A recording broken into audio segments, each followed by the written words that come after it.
Hello, fellow Americans. This is Mr. Steffler coming to you from room 111 at Clintondale Middle School.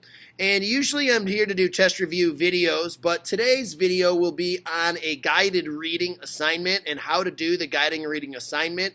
So first I'm going to tell you what the guiding reading assignment is. This is the Chapter 11 guided reading assignment that looks like this. It is double-sided. It has Alexander Hamilton on one side, and it has Thomas Jefferson on the other side. The reading assignment that goes along with this page is pages 149 through 154. So that is a lot of reading. If you're doing this assignment, you're going to need to pause this video when I say pause and actually do the reading, because if you don't, you're just not going to remember the information as well. And I think that it is very important, the literacy aspect of this class. So let's first get into this. First of all, the first part we're going to be studying is about Alexander Hamilton. We are on page 74. We're going to be starting with Alexander Hamilton, and underneath Alexander Hamilton, I want you to write the Federalist Party. So directly underneath Alexander Hamilton, write Federalist Party, because he's basically the leader of the Federalist Party. So what I want you to do right now is I want you to read about his personal background, and then I want you to pause. Okay, so now you've read the personal background, and now you're ready to fill out the notes. And so Alexander Hamilton's personal background, you should have something written down like this. Hamilton was born in the West Indies. He was a charming, able, courageous individual. He came during the American Revolution and was an aide to General Washington. And he was a delegate to the Constitutional Convention and is a super smart, intense, intellectual guy.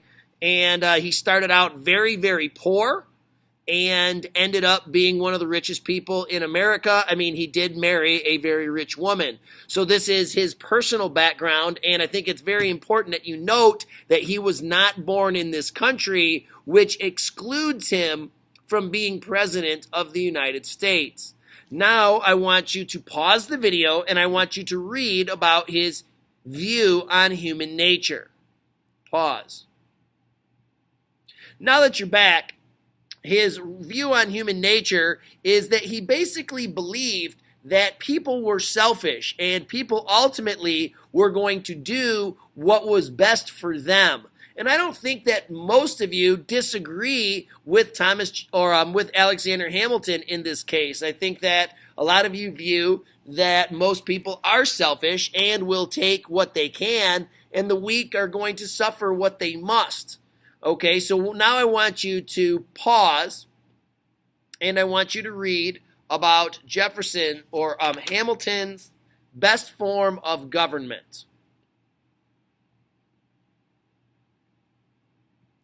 Now that you've read about Jefferson's best or Hamilton's best form of government, he believed that the country would be better off if it was ran by the rich and the well-born. And what that means is basically he thinks that wealthy people are wealthy because they're smart and they're educated. And that's why they're wealthy. And since they're smart and educated, that they probably have a better chance of running the country correctly than somebody who's not smart and not educated. So he definitely is an elitist. I think you should put that as a bullet point, that he believes that he's better than most people. He's smarter, he's richer, he's more well-connected, and he believes because of those things, he's a better leader. Now I want you to pause the video, and I want you to read about his ideal economy.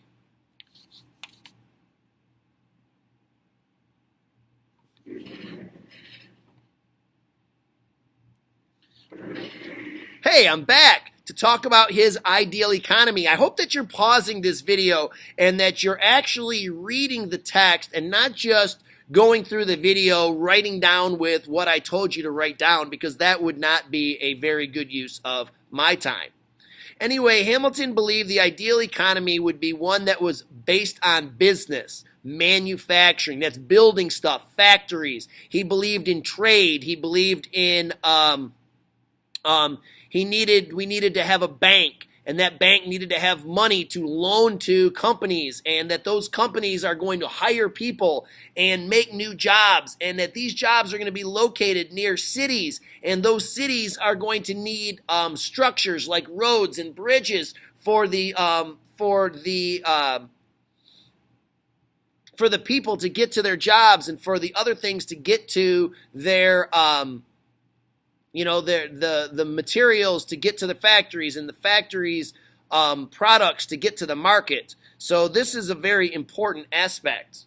Okay, so he believed in big business. He believed in loans and ships. And in order to do all this stuff, we're going to need a pretty strong government. We're going to need a strong navy to protect those ships. We're going to need a strong police force because there's going to be so many people that live around these factories. And that is going to cost a lot of money, and we're going to have a lot of taxes. Please pause the video and read about his relationship with the British and the French.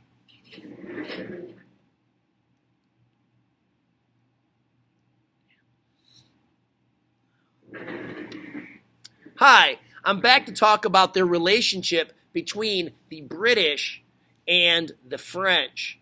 Okay, like the British and the French were always mad at each other. They were always fighting. They were like neighbors that just couldn't get along. And during this time was the time of the French Revolution. France was like just going crazy. There was rioting and killing, and the government was unstable. And Hamilton looked at this and was like, I don't want to go over there. I don't want to trade with them. Those people don't know who their government's going to be next week. I want to trade with a reliable trading partner. And this just makes sense. This is just normal human nature. Hamilton believed that the best way for America to trade was to have good relationships with the British and good deals with the British, so the British would trade with us. So this is an important aspect of Hamilton's point of view. In recap, he believed that we should be friends with the British. He believed that we should have an economy based on manufacturing and trade. He believed that the rich and well-born and elite should run the country. He believed that people are basically selfish and were going to do their own thing. And he also was a good-looking, charming individual who was born in the Caribbean, was not allowed to be president, and worked his way up from being a poor person to actually being a rich person. Now we're going to talk about the flip side, the opposite end of the spectrum. We're going to talk about the guy behind me right there, that guy right there. There he is, Thomas Jefferson, the author of the Declaration of Independence, and also one heck of a model American, kind of. So pause the video and read about Jefferson's personal background.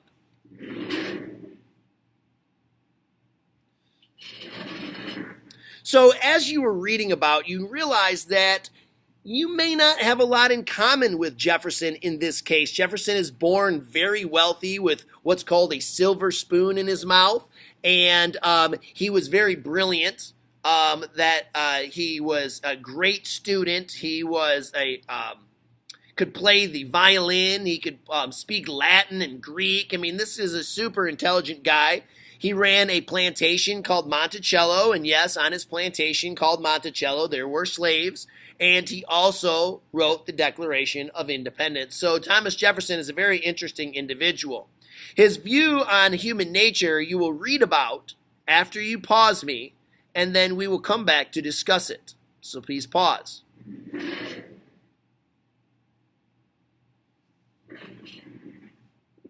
Jefferson believed that ordinary people and informed individuals could just make good decisions, that it wasn't up to the rich and well-born, it was up to everyone to make good decisions. And a rich guy's opinion is just as important as a poor guy's opinion. Everybody's opinion is the same. So in this way, you may agree with Jefferson and his principles.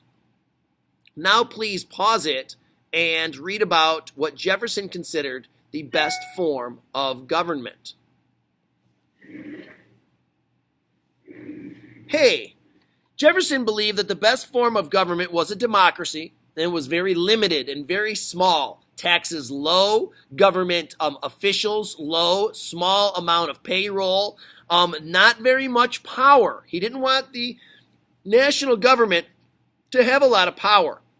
So Jefferson wanted to, like I said, keep taxes low and have a small government and have that small government not really get involved with other countries and just kind of live small is kind of Jefferson's point of view. It's kind of funny, though. I mean, he wants people to live small, while at the same time he lives in a giant mansion with slaves. And that's, some people have a hard time with that.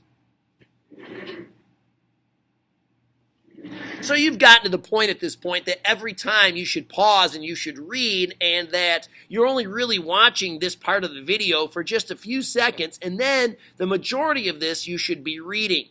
In Jefferson's ideal economy, he wants the small farmer to have as much freedom as possible. He opposed the national bank because he didn't trust business people. He thought that the business people would be corrupt and greedy, and that this corruption and greed would lead to corruption and greed in the government. And the government's very powerful, and this goes back to him wanting the government not to be powerful. So Jefferson wanted an agricultural-based economy, and he wanted them to be mostly farmers in America. So pause it, and we'll come back with relations with France and Britain. In the argument about the French Revolution, Jefferson was very much in favor of the French Revolution. He was not appalled by the violence. He actually said that the Liberty Tree would be watered from time to time with the blood of tyrants and patriots. So this is something that Jefferson was just okay with. He didn't mind the French going crazy on their people. However, there was the situation with Citizen Genet. And Citizen Genet came over here, and as you read in the book, he tried to strong-arm Washington, tried to force Washington to send troops to France when Washington didn't want to. Our country was small, and Citizen Genet disrespected America and disrespected our laws and went on doing what he wanted to do anyway. And this was a French citizen. So this caused a lot of trouble between him and Washington, and between him and the rest of the cabinet. And basically, Jefferson was for France and hated the British, and Hamilton was for the British and pretty much hated the French, even though he was thankful that they helped us in the American Revolution. So don't forget that you need to add pictures in these small picture boxes. So I'm glad that you have watched this video. I'm hoping that you've read that section of the chapter, and I hope that you do well on this video. So without any further talk, God bless you, and God bless America. Boom.